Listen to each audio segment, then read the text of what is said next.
নমস্কার বন্ধুরা, কেমন আছেন সবাই? মমস কিচেনের আরেকটি নতুন রেসিপিতে আপনাদের সকলকে স্বাগত জানাই। তো আজকে আমি সুজি এবং আটা দিয়ে তৈরি করব একটি টিফিন। তার জন্য আমি প্রথমেই একটি বাটিতে হাফ কাপ মতো সুজি ভিজিয়ে নেব এবং এটি কিছুক্ষণ ভিজিয়ে রাখার পর তারপর আমি এর থেকে জলটা ফেলে দেব।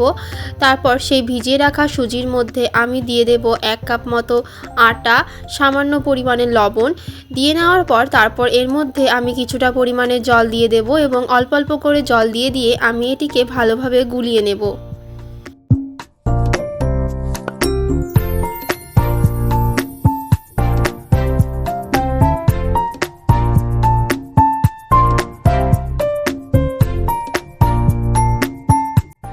এভাবে অল্প অল্প করে জল দিয়ে গুলিয়ে নেওয়ার পর এরকম একটি ঘনত্ব চলে এলে তারপর আমি একটি কড়াইতে দিয়ে দেব সাদা তেল।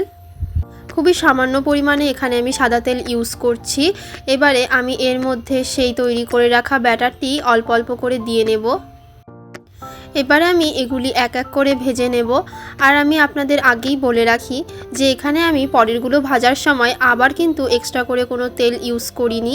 আগে যেই তেলটা দিয়েছিলাম সেটাই ছিল, আর আমি তার মধ্যেই সবগুলো ভেজেছি।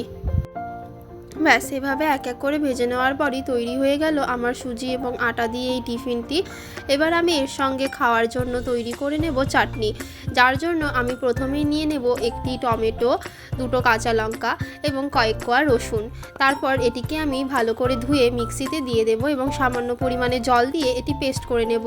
তারপর একটি কড়াইতে আমি সর্ষের তেল গরম করে নিয়ে তার মধ্যে কিছুটা পরিমাণে গোটা জিরে, দুটো শুকনো লঙ্কা এবং সেই তৈরি করে রাখা পেস্টটি দিয়ে দেব। তারপর এর মধ্যে আমি দিয়ে দেব সামান্য পরিমাণে লবণ এবং ভালোভাবে নাড়িয়ে চাড়িয়ে নেব।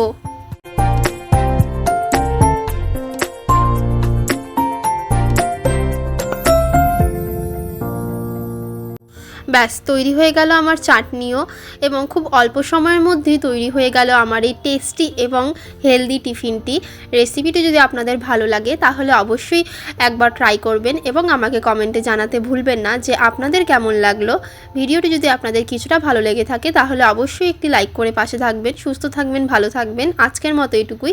দেখা হচ্ছে আবার পরবর্তী রেসিপি নিয়ে আরেকটি নতুন ভিডিওতে মমস কিচেনে।